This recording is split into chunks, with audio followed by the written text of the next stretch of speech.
कल प्रदोष पड़ेगा शनि का। हम आपको बहुत बहुत साधुवाद देते हैं और सभी श्रोता भाई बहनों को कि कल शनिवार की प्रदोष हो जाएगी। शनि प्रदोष जीवन को सुख देने वाली, संतान समृद्धि वैभव देने वाली। निवेदन है आपसे,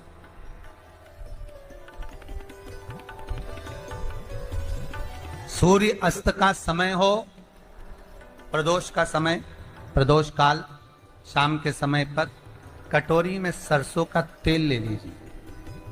शंकर के शिवलिंग पर किसी मंदिर में जाकर सरसों का तेल शिव पर चढ़ा। तेल चढ़ते समय शंकर के शिवलिंग पर त्रिपुंड बना दें। ये एक उंगली, चीटी उंगली के पास वाली उंगली शंकर के शिवलिंग पर टच कर कर रखें और अपनी मनोकामना पूर्ण कहें। बाबा विश्वनाथ पूरा करता है। भगवान शंकर के द्वार पर स्वयं शनि महाराज आज मिलने के लिए, और जितने ग्रह नष्ट देने वाले हैं, कारक ग्रह हों, बेकार वृत्ति वाले हों, वो सब आज शनि सबके दोष मिटा देता है।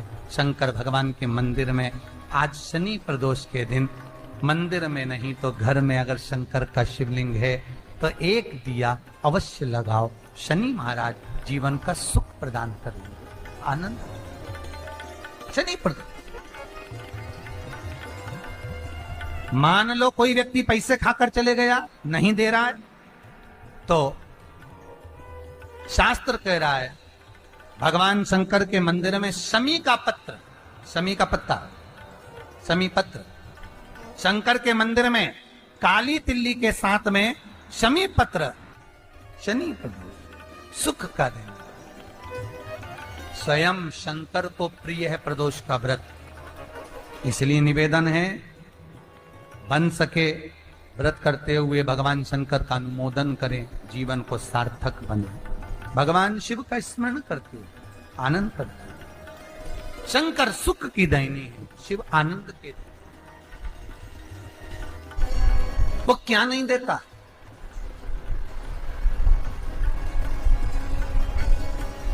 क्या नहीं देता?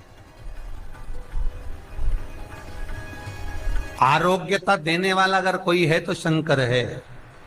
भगवान कृष्ण के यहां जब 16,108 रानियों से संतान नहीं हुई तो पुत्र देने वाला अगर कोई है तो शंकर है। क्या नहीं दे? और भगवान राम और कृष्ण को यदि परम धाम जाना भी है, राम और कृष्ण को अगर परम धाम की ओर जाना भी है और उनको अब कहना है कि अब तुम्हें प्राण छोड़ना पड़ेगा, तो मृत्यु का निमंत्रण देने वाला भी शंकर ही है, शिव, कोई दूसरा नहीं। मृत्यु का निमंत्रण देने वाला भी शंकर। 26 प्रदोष का फल एक क्षण में प्राप्त हो जाता है, क्षण में। तब कहा जिस दिन प्रदोष का दिन हो, 26 प्रदोष में से कोई भी प्रदोष का दिन हो, और प्रदोष काल में आप अपने घर से जल और एक हाथ में घी का भरा हुआ दीप,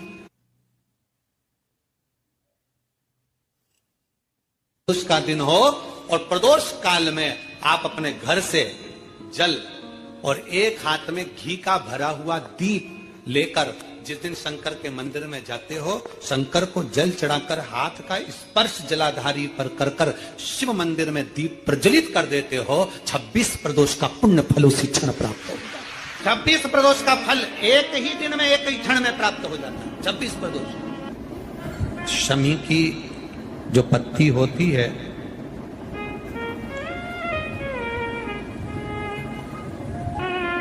शमी की जो पत्ती होती है,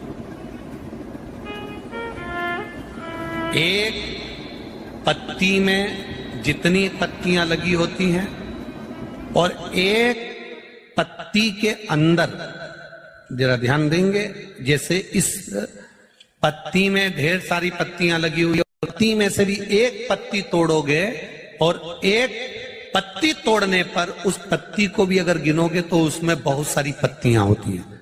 आज प्रयास करना, अगर कहीं आपको शमी की पत्ती मिले तो जैसे ये पत्ती, इस पत्ती को तोड़ा गया, इस पत्ती में से एक पत्ती निकाली गई और एक पत्ती निकाल कर आप धीरे से रखना, उसमें भी बारीक बारीक बारीक बारीक बारीक बारीक बहुत सारी पत्तियां नजर आती हैं। शिव महापुराण की कथा कहती है जो सोमवार की अष्टमी हो या प्रदोष का व्रत हो या 12 महीने की शिवरात्रि हो या किसी भी दिन प्रदोष काल के अंतर्गत शंकर भगवान को एक शमी का पत्ता कोई भूलवश भी समर्पित कर देता है तो जितनी एक पत्ती में पत्तियां होती है और उस पत्ती के अंदर भी एक पत्ती को तोड़ने के बाद जितनी पत्तियां होती है उतने जन्म मृत्यु लोक में मनुष्य के नहीं होते। 84 लाख योनियों में से वो योनियां कट जाती हैं और देव योनि प्राप्त हो जाए। एक शमी पत्र की इतनी महत्वता है। लड़का लड़की 40 साल के हो गए, 35 साल के हो गए और उनका अगर विवाह नहीं हुआ है, बहुत रिश्ते आए चले गए, संबंध आए चले गए, या जो बेटा बेटी चाहते हैं कि हम अच्छा पढ़कर एक नौकरी सरकारी प्राप्त कर लें, कोई ऐसा अच्छा जॉब हमारी किस्मत में मिल जाए, उन बेटा बेटियों से निवेदन करूंगा यदि आप चाहते हो तो एक प्रयास जरूर करना, एक प्रयास अपनी जिंदगी में जरूर करना। शिवलिंग समझ लेना जरा अच्छे से, शिवलिंग जलाधारी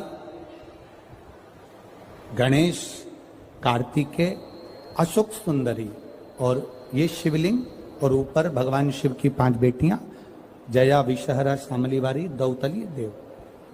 3 प्रदोष या 3 शिवरात्रि। कितनी प्रदोष? 3 या 3 शिवरात्रि। मेरा बेटा बेटियों से निवेदन है जो अच्छी पढ़ाई कर रहे हैं, मेहनत करो, अच्छा पढ़ो, और मेहनत के साथ में जब कंपटीशन एग्जाम में बैठने का समय आए 3 स्थान जहां पर आपको प्रथम अशोक सुंदरी, अशोक सुंदरी की जगह पर जब आप बेलपत्र समर्पित करेंगे तो डंडी का मुख जहां से पानी बहता है उस स्थान पर रखेंगे। दूसरा शमी का पत्ता, शमी का पत्ता। दूसरा शमी के पत्र को देवादिदेव महादेव पर जब आप समर्पित करेंगे तो उसका डंडी का मुख भी जहां से जल बहता है उस ओर रखेंगे। और तीसरे नंबर पर है आंख का पुष्प। एक पुष्प होता है आंख का सफेद और एक पुष्प होता है हल्का सा नीला। करें दर्शन आप लोगों ने? जम के तो बोलो जरा, करें ना? एक सफेद होता है, एक हल्का सा नीला होता है। सफेद आंख का जो पुष्प होता है वो केवल देवादिदेव महादेव का एक स्वरूप होता है, और हल्का सा जिसमें गुलाबीपन नीलापन होता है वो शिव, पार्वती, गणेश, कार्तिकेय, अशोक सुंदरी, जया, विषहरा, सामरीवारी, दौतली, देव और शिव जी के जितने गण हैं उन सबका प्रतीक होता है। तो तीसरे नंबर का जो आंख का गुलाबी कलर या हल्का नीला सा जो पुष्प होता है उस 5 पुष्प का गुच्छ मां जगत जननी का जो स्थान है जलाधारी, जहां अगर आप इधर बैठे हो तो उसकी विपरीत दिशा, इधर बैठे हो तो उसकी विपरीत दिशा, इधर बैठे हो तो उसकी विपरीत दिशा, विपरीत दिशा में उस पुष्प को समर्पित करना।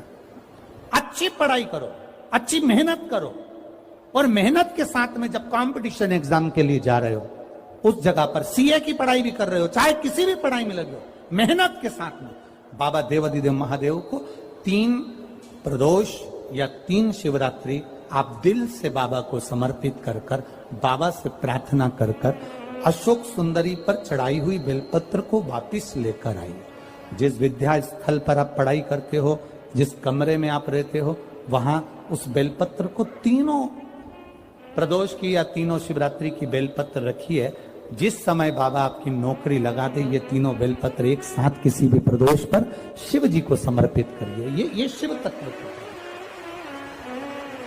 आप मेहनत करें, खूब मेहनत करें, कंपटीशन एग्जाम के लिए जितनी कोचिंग कर सकते करो, मेहनत करना उतना करो, जितना करते हो उससे 4 गुना ज्यादा करो, और उसके साथ में देवादिदेव महादेव से नंदीश्वर शिव महापुराण से एक बात सीख कर जाइएगा। अगर आपको लग रहा है कि दुख समाप्ति नहीं हो रहा है, एक बीमारी से उठे दूसरी बीमारी में लग गए, फिर कोई दुख आ गया, फिर कोई दुख आ गया, फिर कोई तकलीफ आ गई, फिर कोई तकलीफ आ गई, बार बार आपको लग रहा है कि दुख पीछा ही नहीं छोड़ रहा,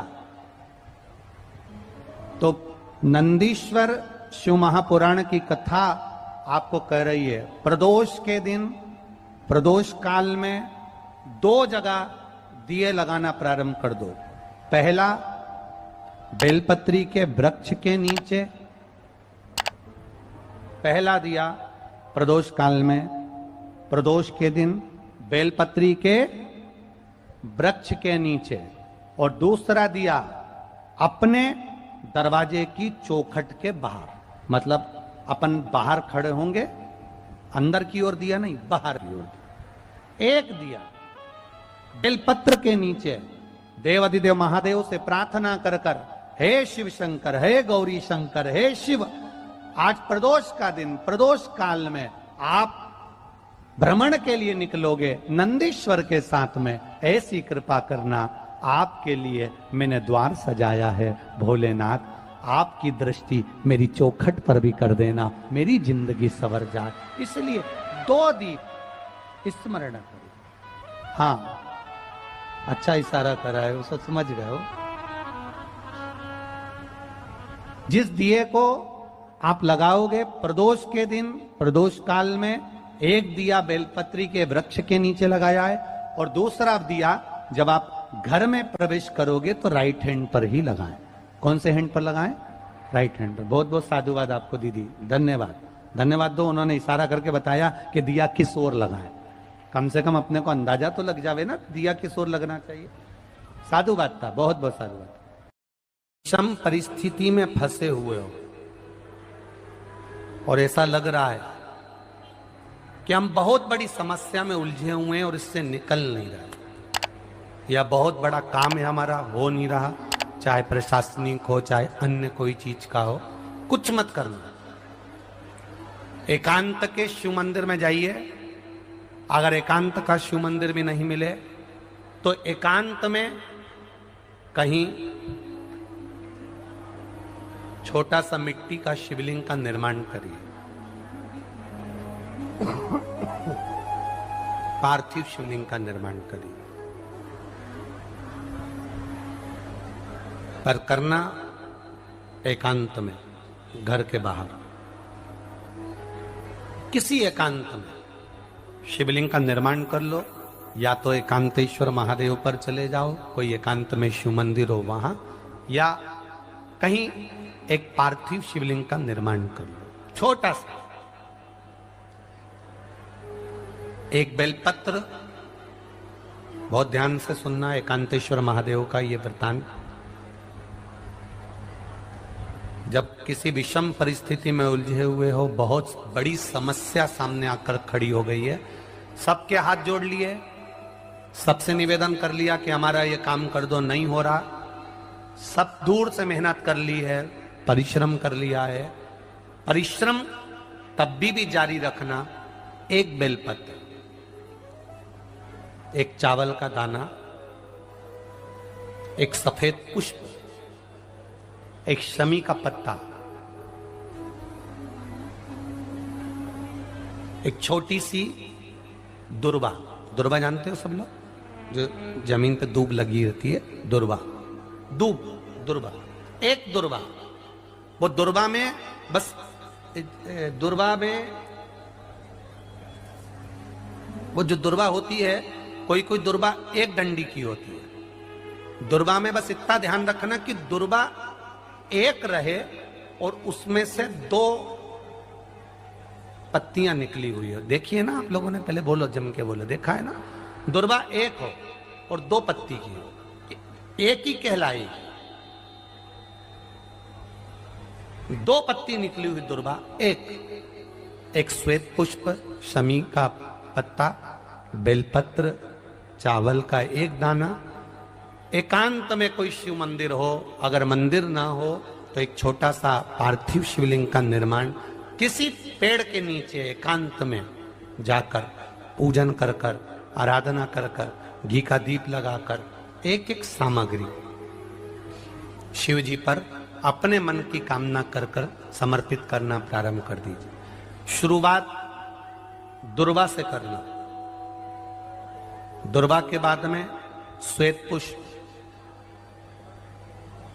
शमी का पत्ता, चावल का दाना और बेलपत्री सबसे आखिरी में बाबा को समर्पित कर कर, हृदय से प्रार्थना कर कर, बाबा से निवेदन कर कर, दीप अगर मंदिर में कर रहे हो तो दीप ठंडा होने का इंतजार मत करना। अगर पेड़ के नीचे एकांत में शिवलिंग का निर्माण कर कर पूजन कर रहे हो तो दीप ठंडे होने का इंतजार करना। दीप ठंडा हो जाए तब भगवान शिव को ले जाकर विसर्जन करना। जो एक बेलपत्री है बस उसको घर लेकर आना, बाकी का सब विसर्जन कर कर आना। मेरा एकांतेश्वर महादेव उस कार्य में सफलता प्रदान कर देगा। एकांतेश्वर महादेव की आराधना। तुम रुका जी कह रहे माता पार्वती से, पार्वती आप शिव जी की आराधना करो, मना नहीं, पर शंकर की आराधना में कीर्ति को, वैभव को पीछे छोड़। एकांत में बैठा हुआ महादेव